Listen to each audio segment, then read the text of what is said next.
चलते हैं एक्सपर्ट के पास और आज हमारे साथ मौजूद हैं विलियम ओ'नील के head equity research Mayuresh Joshi ji. Mayuresh sir, आपका मनी 9 पर बहुत बहुत स्वागत है।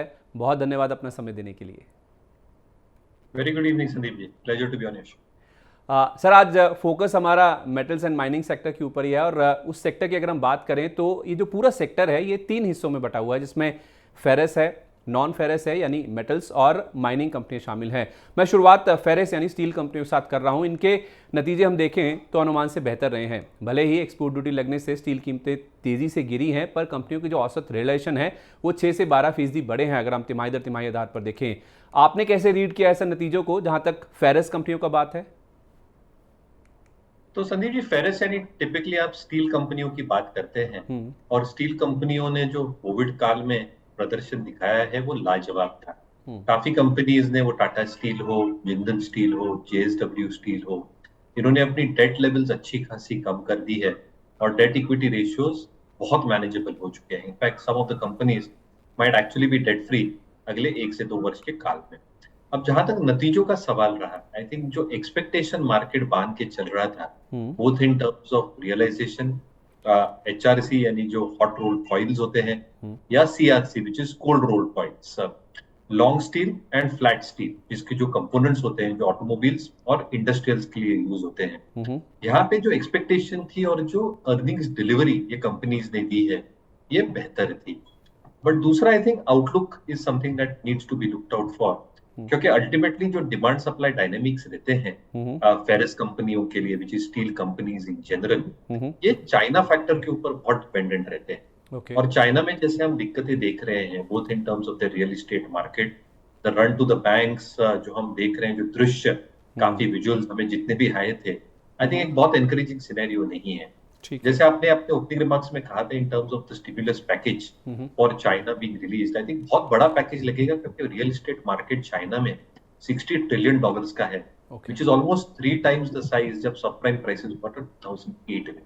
तो अगर डिमांड वहां पे स्टाइफल होती है तो जो कमोडिटीज होती है कंस्ट्रक्शन के लिए, इंक्लूडिंग स्टील, वहां पे थोड़ी दिक्कतें जरूर आती है। और क्योंकि डिमांड इतनी ज्यादा रहने की आई थिंक अपेक्षा रहती नहीं है, स्टील प्राइसेस जो लंदन मेटल एक्सचेंज या लंदन मर्केंटाइल एक्सचेंज पे रहते हैं वो कम हो जाते हैं। इसलिए आई थिंक जो डिमांड में एक स्लोडाउन दिख सकता है चाइना फैक्टर से।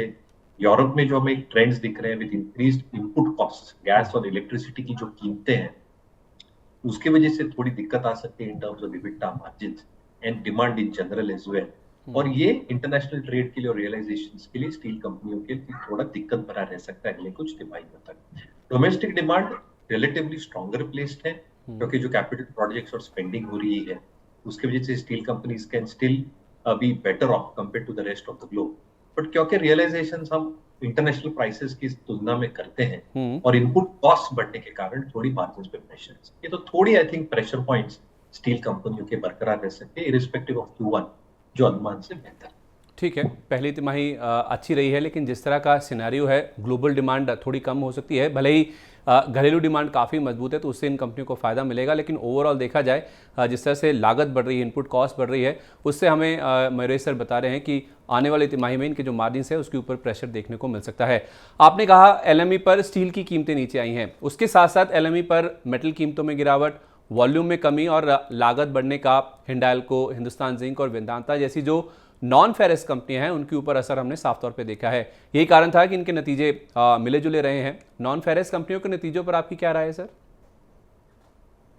तो सिमिलर नोट पे आई थिंक नंबर्स बेहतर थे। तो अगर आप हिंडाल्को की तुलना करें, एग्जांपल लो, तो हिंडाल्को के numbers, because it belongs in a non ferrous space, यानी एल्यूमिनियम, एल्यूमिना, इन जिंक में कॉपर, सिल्वर, जिंक, इसके कंपोनेंट्स आते हैं। तो कहीं ना कहीं I think volumes were reasonably placed Q1 के लिए भी, बट जैसे स्टील के लिए है वैसे ही आई थिंक नॉन फेरस के लिए भी है। एक ही एडवांटेज जो नॉन फेरस कंपनियों के लिए रहता है, या स्पेसिफिकली एल्यूमिनियम प्लेयर्स के लिए, जो इन्वेंट्री लेवल्स हैं Sandeep ji at this point of time, यानी जितनी इन्वेंट्री पड़ी है ग्लोबल लेवल पे वो बहुत कम स्तर पे है। और इसलिए जैसे डिमांड वापस आती है सेकंड हाफ में, रियलाइजेशन ग्रोथ शुड इंप्रूव, क्योंकि डिमांड सप्लाई डायनेमिक्स में इन्वेंट्री बिल्कुल नहीं है, इसलिए सप्लाई के जो एक प्रॉब्लम्स या कंसर्न्स रहते हैं वो ये कंपनी शायद फेस नहीं करेगी। और जो इनपुट कॉस्ट है वो भी थोड़े कम हो चुके हैं। तो रिलेटिव बेसिस पे नॉन फेरस प्लेयर्स में aluminium companies should be better placed of.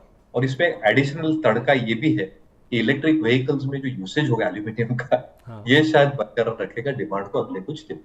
चलिए तो ठीक है, नॉन फेरस कंपनियां बेटर ऑफ हैं इनफैक्ट अगर हम फेरस कंपनियों से कंपेयर करें, क्योंकि दूसरे हाफ में हम देखते हैं कि ग्लोबली जो डिमांड है वो कहीं ना कहीं वापस लौटती है, तो उसका फ़ायदा जो है वो नॉन फेरस कंपनियों को खासतौर पे जो एल्यूमिनियम प्ले है उनमें देखने को मिलेगा, और ईवी से भी अच्छी मांग आती है तो उसका भी फायदा कहीं ना कहीं देखने को मिलेगा। अगर हम तीसरे पहलू को और बढ़े, पूरे अगर मेटल्स एंड माइनिंग स्पेस की बात करें तो वो है माइनिंग कंपनियों का। उसमें अगर आप देखें तो कोल इंडिया के नतीजे अनुमान से बेहतर थे, पर एनएमडीसी के नतीजे अनुमान के मुताबिक रहे हैं। कुछ इनके एबिडा में हमने देखा था कुछ प्रेशर बना था, इनके भी जो लागत है वो कहीं ना कहीं बढ़ती हुई दिखी है, जैसे आप राइटली पॉइंट आउट कर भी रहे हैं। लेकिन पावर डिमांड पीक पर होने से कोल इंडिया के जो ई ऑक्शन के रियलाइजेशंस और वॉल्यूम दोनों में हमने बढ़त आती हुई देखी है। पर क्या ये आगे भी जारी रहेगी? अगर हाँ तो क्या इस बार जो 245 रुपीज़ का इशू प्राइस जो हमने 3 साल से पार नहीं होते हुए देखा है कोल इंडिया में, क्या वो पार होता हुआ देख रहे हैं आप?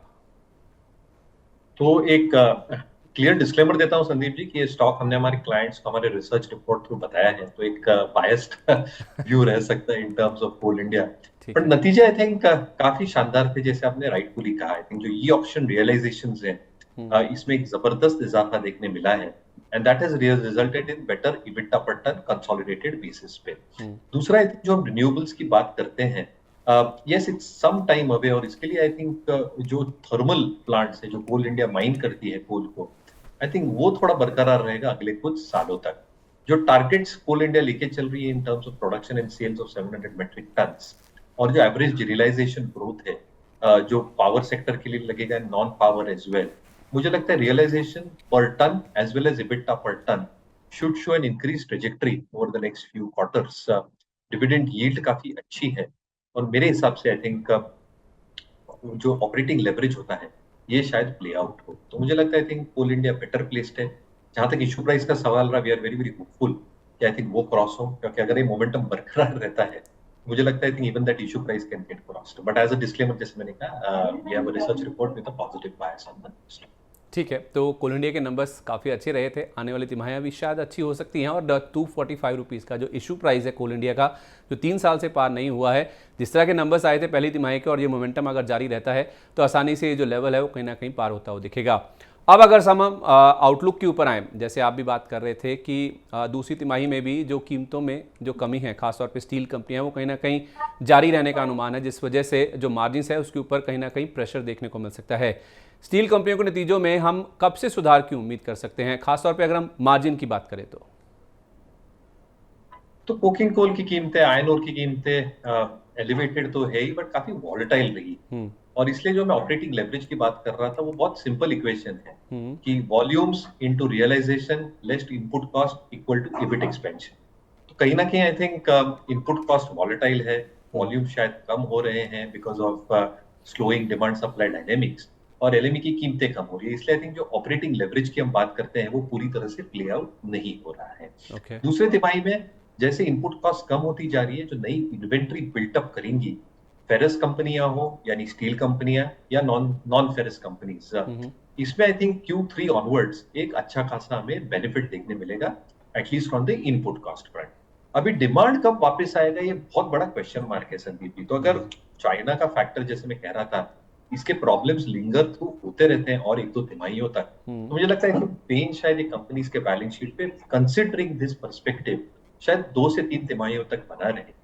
बट कहीं ना कहीं आई थिंक जो कमोडिटी साइकिल्स होते हैं, जो सिक्लिकल प्ले होता है, you have to play the other end of the cycle. यानी जब पीक पे होते हैं, when they are doing extremely well, I think that is a time to book out of these companies. और जब pessimism at its best होता है, यानी अगले 1-2 तिमाहियों में जब पेसिमिज्म एट इट्स बेस्ट रहेगा, when the future will look black कि और कुछ दिख नहीं रहा है, कोई कैपेसिटी एडिशन नहीं हो रही है, demand has got destroyed completely, I think that is the turn for the commodity cycle to turn back again. तो मुझे लगता है आई थिंक 1-2 तिमाही थोड़ी टफ रह सकती है, शायद ये साइकिल बॉटम आउट हो अगले 3 से 4 क्वार्टर्स में। But as I said, when you play this commodity cycles, may be the next few quarters एक बेहतरीन बाइंग अपॉर्चुनिटी रह सकती है कमोडिटी कंपनीज के लिए, and then you have to play that cycle over the next 2 to 3 years। ठीक है, तो 2 से 3 तिमाहियां हो सकता है कि आने वाली जो स्टील कंपनियों के लिए खास तौर पे थोड़ी सी चैलेंजिंग हो सकती है, चुनौतीपूर्ण हो सकती हैं, लेकिन अगर जहां पे माहौल सबसे ज़्यादा खराब होता है, जब पेसिमिज्म होता है मार्केट में, वही समय होता है कि आप लंबी अवधि के लिए शेयरों को एक्युमुलेट करें और उस फेज़ का आप इंतजार कीजिए। जब पेसिमिज्म होगा मार्केट में, तब आप स्टील कंपनियों में दोबारा से साइकिल टर्न होने की उम्मीद में खरीदारी करके चल सकते हैं। अच्छा, वापस अगर हम नॉन फेरस कंपनियों की ओर लौटें तो जिंक, एल्यूमिनियम और आयरन और कीमतों में कमी से हिंडाल्को, हिंदजिंक, वेदांता के मुनाफे पर हमने जो दबाव है वो देखा भी था और आगे भी कहीं ना कहीं जारी रह सकता है। पर कोल इंडिया के वॉल्यूम अधिक रहने का अनुमान है, जिससे नतीजे अच्छे रह सकते हैं। ऐसे में आउटलुक क्या है सर, अगर हम नॉन फेरस कंपनियों की बात करें तो क्लियरली आई थिंक थोड़ा बायस, जैसे मैं कह रहा था, एल्यूमिनियम कंपनीज पे रहेगा। दो वजह इसकी, जैसे मैं कह रहा था, एक आई थिंक जो इलेक्ट्रिक व्हीकल्स है इसमें जो यूसेज रह सकता है एल्यूमिनियम का, both in terms of the cathode battery, यानी जो कैथोड मटेरियल्स लगते हैं ईवी बैटरी के लिए, which is a lithium ion, उसमें 21 या 20-21% का एल्यूमिनियम यूज होता है। दूसरा, I think companies like Hindalco are also trying to have development done in terms of aluminium air batteries. तो इसके लिए जो एल्यूमिनियम प्लेट्स लगेंगे, जो रिसाइकलिंग होगा एल्यूमिनियम का, I think that will have extensive usage of aluminium. On the other hand, अगर आप देखते हैं जो ईवी एडॉप्शन होता है, aluminium air batteries are far more convenient, क्योंकि ये जो ट्रांजिशन होता है जीरो एमिशन का, at the same time I think when you are probably looking at recharging and the added benefit कि जो एल्यूमिनियम हाइड्रोक्साइड होता है वो आराम से रिसाइकल कर जाता है to recover aluminium as well. So I think Hindalco ये पूरा रिसाइकलिंग, इनकी जो रिसाइकलिंग स्मेल्टर्स है, जो बैकवर्ड इंटीग्रेशन आल्सो है इंडियन ऑपरेशंस में, ये अच्छी तरह से प्लेस्ड है। Novelis is expected to post an EBITDA per ton of more than $510 दोनों वर्षों के लिए अगले साल। EBITDA मार्जिन्स कंसोल बेसिस पे 11.5 से 12.5% तक रहने की उम्मीद है।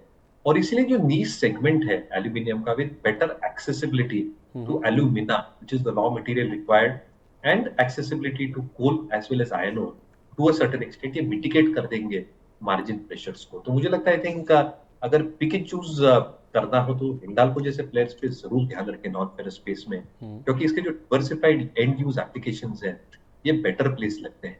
हिंदुस्तान जिंक ने on the same note and the same breath, सिर्फ 30 सेकंड लूंगा संदीप जी, कि cost of zinc is expected to increase quite significantly. Silver production stable रहने की उम्मीद है और इसीलिए आई थिंक जो हम एक्सपेक्टेशन रख सकते हैं इन टर्म्स ऑफ ऑपरेटिंग लेवरेज, वो शायद कंप्लीटली प्ले आउट ना हो बिकॉज ऑफ एलिवेटेड कॉस्ट्स। तो थोड़ा बायस शायद एल्यूमिनियम कंपनीज की तरफ रह सकता है फेरस स्पेस। ठीक है, तो नॉन फेरस स्पेस में जो एल्यूमिनियम साइड का प्ले है वो शायद बेटर रह सकता है, वहाँ पे नतीजे आने वाली तिमाही में भी अच्छे रह सकते हैं। हिंडाल्को ने अच्छे नंबर्स पोस्ट किए थे। हिंदुस्तान जिंक में पिछली तिमाही में भी हमने एलिवेटेड कॉस्ट, यानी कि जो खर्च बढ़े थे उसका इंपैक्ट हमने नंबर्स पे आते हुए देखा था और वही कहीं ना कहीं महेश सर हमें कह रहे हैं कि आने वाली तिमाहियों में भी देखने को मिल सकता है। तो उस लिहाज से हिंडाल्को जो कि एल्यूमिनियम का प्ले है और वही जो एल्यूमिनियम वाली कंपनीज हैं उनके नंबर्स आने वाली तिमाहियों में भी अच्छे रह सकते हैं। तो sir, metals and mining sector के नतीजों के अलावा वर्किंग कैपिटल की ज़रूरतें और जो इन्वेंट्री डेज है वो हमने बढ़ते हुए देखे थे कुछ कंपनियों के लिए, जिस वजह से उनके जो कर्ज है उसमें भी कहीं ना कहीं इजाफा होता हुआ दिखा है। इन सब के बीच जो हमने पूरा जो आउटलुक का पेंट किया है और जो नंबर्स हमने देखे हैं आने पिछले तिमाहियों में और आने वाली तिमाहियों का जो आउटलुक है, उन सब के बीच में पूरे सेक्टर में कोई निवेश का मौका अगर आपको लगता है मध्यम या लंबी अवधि के नज़रिए से? तो जैसे मैं कह रहा था, हमारा रिसर्च नोट कोल इंडिया पे है, तो वहां पे हम डेफिनेटली बायस्ड है। स्टॉक का थोड़ा चल चुका है, तो थोड़े कम वॉल्यूम्स पे अगर पुल बैक्स देता है तो बेहतर मौके वहां पे रह सकते हैं।